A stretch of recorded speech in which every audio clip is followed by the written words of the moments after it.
Hi everyone, this is robin और एक बार फिर से मैं आप सभी को वेलकम करूंगा हमारी एरर डिटेक्शन की इस सीरीज़ में, जो कि हम इंग्लिश लैंग्वेज चैप्टर वाइज गिरन पब्लिकेशन की बुक को रेफरेंस होते हुए ले रहे थे। अभी तक हमने अपनी सीरीज़ से 2 पार्ट कंप्लीट किए थे। इस पार्ट में मैं कोशिश करूंगा कि मैं और क्वेश्चंस को इंक्रीज़ करूं और अपने सेशन को हम थोड़ा सा बड़ा करें।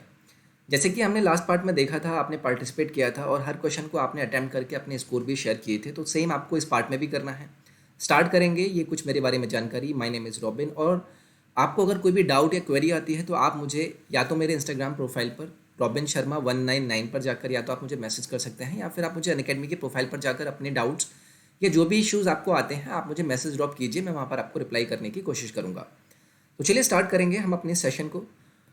पहला क्वेश्चन है आपके सामने, computer education in universities and colleges today leaves much to be desired. तो देखिए, जब भी आपको किसी चीज़ को या तो एरर फाइंडिंग का क्वेश्चन आपके सामने होता है, या फिर आपका सेंटेंस इंप्रूवमेंट का सेंस आपको निकालना होता है, या फिर आपको फिलर्स करने होते हैं, तो कोशिश करनी होती है कि यार जो आपको सेंटेंस दिया गया है ना, पहले आप उसका सेंस समझें। एक्चुअली उसमें आपकी कमी क्या नज़र आएगी, लेकिन वो तभी आप पता कर पाएंगे जब आपको ये पता होगा कि भी सेंटेंस आपसे कहना क्या चाहता है। तो सेंटेंस में आपसे कुछ इस तरीके से बात कही गई है कि जो कंप्यूटर एजुकेशन है यूनिवर्सिटी और कॉलेज में आज के टाइम पे leaves much to be desired, मतलब उसमें और काम करने की ज़रूरत है। तो देखिए, मैं बात करता हूँ, आपने जो यहाँ पर यूज़ किया है मच। जब भी आप मच यूज़ करते हैं ना, तो आपको एक पॉजिटिव डिग्री वाला सेंस देता है, मतलब ऐसी चीज़ जो कि बहुत ही साधारणतः आप कह रहे हैं।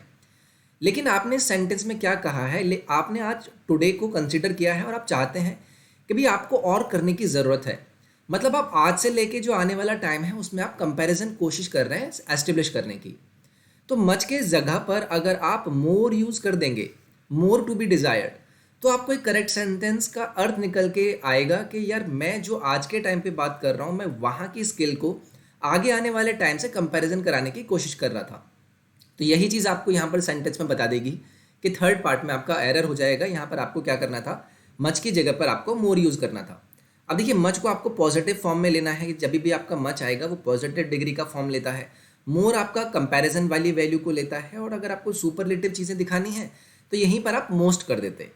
जैसे कि आप एग्जाम्पल के तौर पे समझें कि मैं आपसे कहता हूँ कि people watch TV more than is needed, मतलब जितनी की ज़रूरत है उससे ज़्यादा लोग क्या करते हैं, टीवी देखते हैं। या फिर she needs to be given more time than is allotted, मतलब उसको क्या है, और टाइम देने की ज़रूरत है जितना कि उसको अलॉट किया गया है। तो यहाँ पर आपका जो यूज़ होगा वो होगा more to be desired. Next है आपका, you will be prosecuted for bringing seeds into Australia. Sentence के सेंस को समझें और कोशिश करें कि भाई क्या कहाँ पर कोई अर्थ मेरा ब्रेक हो रहा है इस दिए गए सेंटेंस में। तो देखिए, सेंटेंस आपसे कहता है कि आपको प्रोसिक्यूट किया जाएगा अगर आप क्या करते हैं, ब्रिंगिंग सीड्स इनटू ऑस्ट्रेलिया। तो देखिए, मैं इनटू प्रिपोजिशन की बात करता हूँ। जो आप इनटू यूज़ करते हैं, आप इनटू एक्चुअली में किस लिए यूज़ करते हैं, आप कोई वहाँ पर एंट्री का इंडिकेशन देते हैं, एक ऐसी एंट्री जिसमें आप इंक्लूजन की बात करते हैं, कोई ऐसी चीज़ जो कि आपकी किसी प्लेस के अंदर इंट्रोडक्शन कर रही होती है, मतलब मोशन में आप उस चीज़ को समझ सकते हैं। यहाँ पर अगर मैं इस इनटू की जगह या तो इन यूज़ कर लूँ या फिर फ्रॉम यूज़ कर लूँ, क्योंकि सेंस मुझे निकालना है कि भाई या तो मैं ऑस्ट्रेलिया से अगर बाहर सीड्स ले जाऊँगा तो मुझे प्रोसिक्यूट किया जाएगा, या फिर मैं अगर ऑस्ट्रेलिया के अंदर सीड्स लेकर जाता हूँ तो मुझे प्रोसिक्यूट किया जाएगा। तो इन ऑस्ट्रेलिया या फ्रॉम ऑस्ट्रेलिया अगर आप यहाँ पर यूज़ करते तो आपको करेक्ट सेंस मिलता, क्योंकि अगर कभी भी आप इन यूज़ करते हैं तो आप बात करते हैं किसी स्थान में, आप किसी चीज़ को इंडिकेट करा रहे हैं कि आप किसी काम को किसी स्थान को लेके, प्लेस को लेके विदिन में आप बात कर रहे थे। तो यहाँ पर इन ऑस्ट्रेलिया या तो आप यूज़ करेंगे या फिर फ्रॉम ऑस्ट्रेलिया। तो यहाँ पर इनटू आपका यूज़ नहीं होगा, जिस वजह से आपका पार्ट नंबर 3 में यहाँ पर हो जाएगा एरर। नेक्स्ट है, आपको दिया गया है, you must either tell me the whole story और at least the first half of it. Sentence को समझें, उसके सेंस को समझें। आपको बोला क्या गया है भाई, या तो आप क्या करें, मुझे बता दें पूरी स्टोरी या फिर एटलीस्ट उसका पहला हाफ। तो जो आपने बात करी है ना, आपने वो कंपैरिजन किया है, या तो वो होल स्टोरी से रिलेटेड या फिर उसका पहला हाफ। तो सेंटेंस का सेंस समझिए, you must either tell me, मतलब आपने जो ईदर यूज़ कर दिया है ना, वो टेल से पहले कर दिया, या तो मतलब आप मुझे बता दो या मत बताओ। लेकिन ये तो मेरा आपका यहाँ से सेंस नहीं निकालना था, मुझे तो ये कहना था कि भाई या तो मुझे बता दो तुम पूरी स्टोरी या फिर हाफ स्टोरी। तो ये जो आपने ईदर यूज़ किया है ना, ये आपको यहाँ पर चेंज करना पड़ेगा। जब भी हम ईदर का प्रयोग करते हैं तो हम वही दिखा रहे होते हैं कि मुझे जो कंपैरिजन में जिसके साथ उस चीज़ को एक्शन के रूप में बताने की कोशिश कर रहा हूँ, क्या वो मेरे सही फॉर्मेशन में है, क्या वो मैंने सही जगह पर यूज़ किए हैं। तो देखिए ईदर का प्रयोग करना होगा आपको टेल के बाद। यू मस्ट टेल ईदर मी, या यू नो आई मीन आप ऐसे बोल सकते हैं, you must tell me either the whole story. Tell me के बाद कीजिएंगे कि भाई you must either, I mean you must tell me either the whole story और at least the first half of it. ठीक है, तो टेल मी के बाद आपको यूज करना होगा ईदर का प्रयोग, जो कि आपको करेक्ट सेंटेंस देगा कि you must tell me either. या फिर आप किस तरीके से बोल सकते हैं, you must tell me either the whole story, आपको वही सेंटेंस बताएगा कि भाई होल स्टोरी और फर्स्ट आप में इन चीज़ों को क्या लेना था, सेंस लेना था। नेक्स्ट है आपका our new neighbours had been living in Arizona since 10 years before moving to their present house. तो अपने प्रेजेंट हाउस में मूव करने से पहले जो हमारे नए नेबर थे वो कहाँ पर रह रहे थे, एरिजोना में रह रहे थे। सिंस 10 ईयर्स आप यूज़ करेंगे क्या, आप सिंस 10 यूज़ करेंगे नहीं, आप यहाँ पर यूज़ करेंगे फॉर 10 ईयर्स। अब ये तो आपको आसान है कि भाई जब भी आप फॉर यूज़ करते हैं तो आप बात करते हैं किसी लेंथ ऑफ टाइम की, समय तक। लेकिन अगर आप सिंस यूज़ करते हैं ना, तो सिंस आपको जो अर्थ देता है वो देता है आपको कि भाई past time अल्टिल a later time या फिर अनटिल नाउ। तो वो वाला सेंस तो आपको यहाँ पर निकलेगा नहीं, आपको फॉर यूज़ करना पड़ेगा और सेंटेंस आपका किस पार्ट में एरर देगा, थर्ड पार्ट में एरर यहाँ से दे देगा। नेक्स्ट है आपका the patient was accompanied with his friend. तो देखिए अकम्पेन्ड जब भी आप यूज़ करते हैं तो क्या होता है, उसके बाद आप बाई यूज़ करते हैं कि भाई बाई हिज फ्रेंड आप यूज़ करेंगे। मैंने ऐसे क्यों कहा कि भाई आप ऐसा तब करते हैं क्योंकि जो सेंटेंस का अर्थ निकल रहा है ना, वो आपको कुछ पैसिव वॉइस वाला फॉर्मेशन दे रहा है। आप बात किससे कर रहे हैं, अपने फ्रेंड से आप कोशिश कर रहे हैं कि भाई वो आपका ऑब्जेक्ट है, तो ऑब्वियसली उससे कनेक्ट करने के लिए आप बाई का यूज़ करेंगे यहाँ पर, ना कि विद का। तो अकम्पेन्ड बाई हिज फ्रेंड आप यहाँ पर करेक्ट यूजेस देंगे। जैसे कि मैं आपसे कहूँ कि भाई his friend stayed with him in the hospital, तो मैंने विद हिम कहा, मैंने हिज फ्रेंड को ऑब्जेक्ट नहीं लिया। हिज फ्रेंड मतलब इस तरीके से अगर मैं आपसे कहूँ कि भाई ऑब्जेक्ट आपका हिज फ्रेंड बनेगा, तो आप किस तरीके से लेंगे। अगर आप पैसिव फॉर्म में अकम्पेन्ड देख रहे थे, वो आप कनेक्ट किस तरीके से करेंगे। अगर मैं यही चीज़ बोलूँ आपसे कि भाई he was knock down by a bus, तो बाई अ बस आपका हो जाएगा, ना कि आपका विद अ बस हो जाएगा। तो इसी वजह से यहाँ पर आपका by his friend correct usage होगा, जो कि थर्ड एरर में आपका, थर्ड पार्ट में आपका एरर देगा। नेक्स्ट है आपका a city dweller finds it difficult to pass away the time. तो देखिए पास अवे क्या होता है आपका, पास अवे जब भी आप यूज़ करते हैं ना, तो आप बात करते हैं टू डाई की, किसी के निकलने की, मतलब किसी का निधन हो जाना। ठीक है, तो यहाँ पर आप क्या सिंपल यूज़ कर सकते थे, टू पास टाइम। तो यहाँ पर पास टाइम मतलब समय व्यतीत करना है, अगर आपको आपको गुजारना है अपना टाइम, तो आप यहाँ पर पास टाइम यूज़ कर सकते थे, ना कि पास अवे। तो सेकेंड पार्ट में आपका यहाँ से एरर हो जाएगा। नेक्स्ट है आपका visitors were not permitted entering the park after dark. तो देखिए विजिटर्स को क्या था, उनको परमिशन नहीं थी कि वो एंटरिंग करेंगे क्या। तो देखिए यही सेंटेंस, यही सेंस जो समझने की बात होती है, यहाँ पर आपको एंटरिंग की जगह पर क्या यूज़ करना पड़ेगा, टू एंटर। मुझे यहाँ पर टू एंटर यूज़ करना पड़ेगा, क्योंकि जो टू इन्फिनेटिव या फिर मेन वर्ग के रूप में आप उसे हमेशा यूज़ करते हैं। लेकिन जैसे आप परमिटेड टू एंटर में बात करेंगे ना, तो एंटर डायरेक्ट ऑब्जेक्ट का काम कर देगा, जो कि आपको बता देगा कि आप सीधे सीधे ना रिलेट कर रहे हैं पार्क में जाने से, ना कि एंटरिंग की बात नहीं कर पाएंगे आप वहाँ पे। ओके, तो यहाँ पर इस तरीके से आप क्या यूज़ करेंगे, to enter the park after dark use करेंगे, और ये आपको पार्ट 3 में क्या दे देगा, एरर दे देगा। नेक्स्ट आपको दिया गया है कि भाई the fifth and final act of Macbeth contain the sleep walking scene. तो देखिए यहाँ पर ना आपको सब्जेक्ट वर्ब एग्रीमेंट देखना पड़ेगा। मैंने बात करी है the fifth and final act, ये आपका जो पूरा यहाँ पर यूज़ हुआ है ना, यही आपका क्या है, सब्जेक्ट है, जो कि सिंगुलर है, ये भी आपको पता चल गया। तो वर्ब कौन सी लेगा, ये लेगा कंटेन्स। तो यहाँ पर आपका एस ऐड हो जाएगा किसके बाद, कंटेन के बाद। ठीक है, तो ये तो आसान था, आई होप आपने ये कर लिया होगा। One of the terrorist of the Kashmir valley are shot dead. तो देखिए आर यूज़ होगा कि यहाँ पर मैंने बात करी है वन ऑफ, उसके बाद मैंने प्लूरल वर्ब यूज़ किया है। तो जब भी अगर मैं ऐसी कंडीशन में करता हूँ कि मैंने ऑफ यूज़ किया है और उसके बाद मैं प्लूरल नाउन यूज़ कर रहा हूँ, और उससे पहले मैंने क्या लगाया है, उससे पहले मैंने यूज़ किया है वन ऑफ। तो जैसे मैंने सिंगुलर सब्जेक्ट यूज़ किया है वन ऑफ, तो हमेशा ऐसी कंडीशन में जो आप वर्ब यूज़ करेंगे ना, वो आपकी सिंगुलर होनी चाहिए।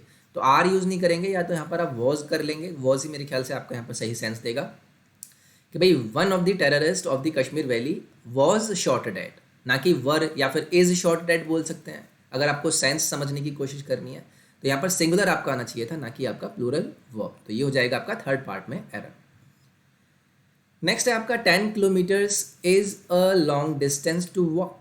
तो क्या ये आपका सही है? चलिए इसका में जो एरर निकालेगा ना वो बताइएगा कमेंट करके कि मैंने इसमें एरर निकाला। तो देखिए आसान है, इसमें कोई एरर है ही नहीं एक्चुअली। इसमें क्या है, 10 kilometres is a long distance to walk. तो मैंने बात करी है अ लॉन्ग डिस्टेंस। मैंने इस 10 किलोमीटर को ना एक सिंगल फ्रेज में लिया है, मतलब एक सिंगल एंटिटी के रूप में लिया है। अ लॉन्ग डिस्टेंस मतलब सिंगुलर है, तो इज़ ही यहाँ पर आपका यूज़ होगा। यूजुअली लोग यहाँ पर सोचते हैं आर आएगा और वो गलत मार्क करके आ जाते हैं पार्ट नंबर 2 में एरर को, जबकि इसमें क्या होगा आपका नो एरर होगा। नेक्स्ट है आपका I saw him a couple of times since may. I saw him a couple of time since में। तो देखिए मैंने यहाँ पर यूज़ किया सिंस। अब सिंस क्या बोलता है आपसे, सिंस प्रपोजिशन आपको ये बताता है कि from a time in the past until later time, यानी कि तब से।